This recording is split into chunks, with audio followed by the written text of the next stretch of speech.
Hi,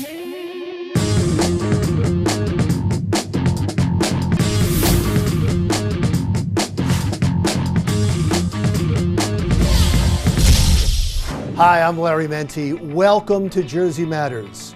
On this week's show, County Board of Elections throughout New Jersey are overwhelmed by ballot counting. We'll talk with Beth Thompson, supervisor for the Hunterdon County Board of Elections, who calls it a nightmare.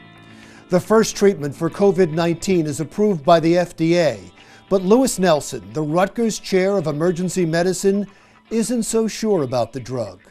And remember the lifeguard from Ocean Grove who was paralyzed after a diving accident? Wait until you see him now.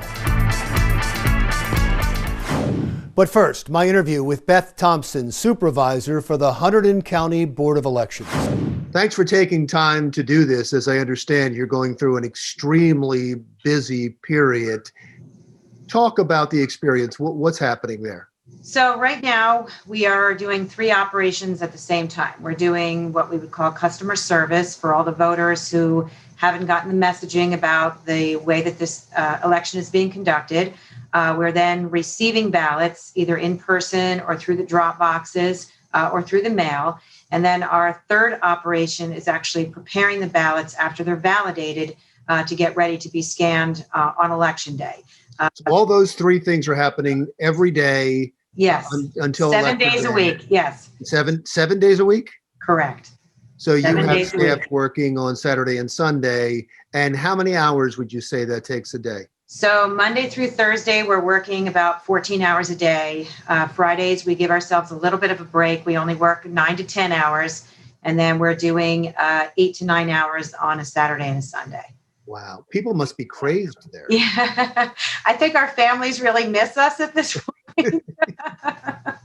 So yeah, it's, we do this because we love it and it's our jobs. We've got a crew of people that come in at about 4:00 to help us with our third phase. So the core group of people that we've got probably about 8 to 10 people that do those really long shifts. And those people are the standards. We've been doing it for, I think we're in week 6 right now. So I think those core people are the ones that are super tired. We just brought in a fresh crew about a week ago to start getting the ballots prepped. After they've already been validated that they'll count, they start to go through the process of stripping the certification off to make the ballot anonymous. And then they get opened and then get put together in batches so that we're ready to scan on election day. You've been so positive about everything. And yet when I read an article, it started off with you saying this has been a nightmare. Yes, it is. It's kind of, I think in the beginning, when this first started, people were angry. They were so angry at the fact that they really thought that their right to vote was being taken away. They didn't understand the process, and people have a lot of preconceived notions about voting by mail where we don't count it unless it's close. There's all these preconceived notions that somehow your ballot's not going to count if the race is even close. And that's absolutely not true. Now that it's kind of calmed down, it's more of a crazy orchestra where it's not always on beat. We're trying to pull all those things together. So there's still a few folks out there that really haven't gotten the word. Can I still vote in person? I threw my ballot in the garbage because I didn't think this was real. Those people we're still attending to on a daily basis, but most of the folks have now gotten the message either through the campaign that the state is doing or through our social media online, and they're getting it and they're bringing their ballots. Every day we have a line outside the door down the sidewalk on Main Street of people standing in line waiting to hand us their ballot. I thought this whole process was supposed to avoid those long lines. And exactly. It's not. And you could probably question every board office in the state, and they will probably tell you the same thing. What's the chance that you're going to have all of the ballots counted and processed election night? Oh, zero. Because you have to understand, at 8:00, the ballot boxes will be closed. And then we will have our drivers go out and actually pick up all of those ballot boxes. They'll get picked up twice during the day, but at 8:00 will be the third. So all of those ballots that come in on election day, because we're going to still be opening and handling them, we're going to be doing these in batches. So we'll start again 9 o'clock in the morning after every single ballot's been received in.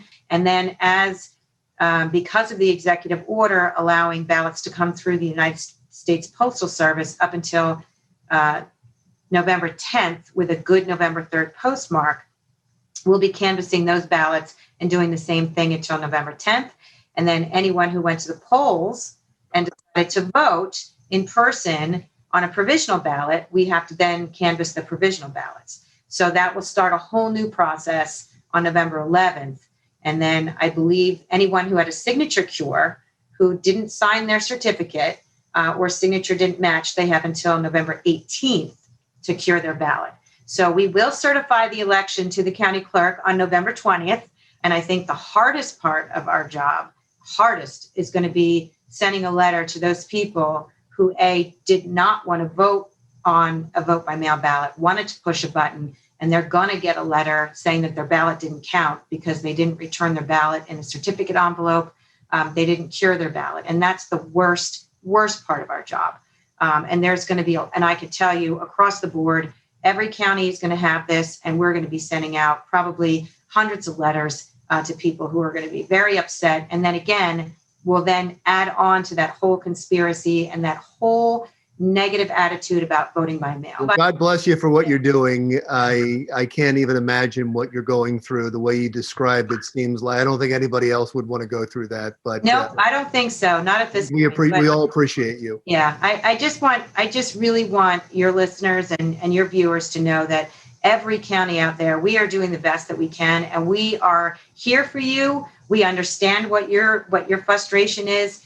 We want you to be able to vote. We don't want anyone not to exercise the right to vote, and that's really important to us. I think we have a spirit in the state, that we'll get through this, and we'll laugh about it next year, hopefully, when things are better. And remember when we couldn't vote on this machine? We'll talk about that. And I said to someone the other day, we thought running an election in Hurricane Sandy was the worst thing that was ever going to happen to us. And I absolutely never thought, after experiencing what we went through right before an election, having people lose their homes and not have power, and having all of these terrible things happen to our state, that we'd ever go through an election that was that bad again. And I actually think this is way worse. So I really appreciate what you're doing and taking the time and reaching out to me, because we want your viewers to know what this is like, what they can do, and to call their county clerk or call their board of elections if they're afraid, if they don't know what's going on, if they don't know where to go.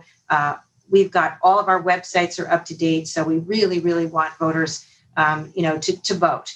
And it's not too late. They can get a ballot up at their clerk's office up until Election Day. The drop boxes will be open till 8.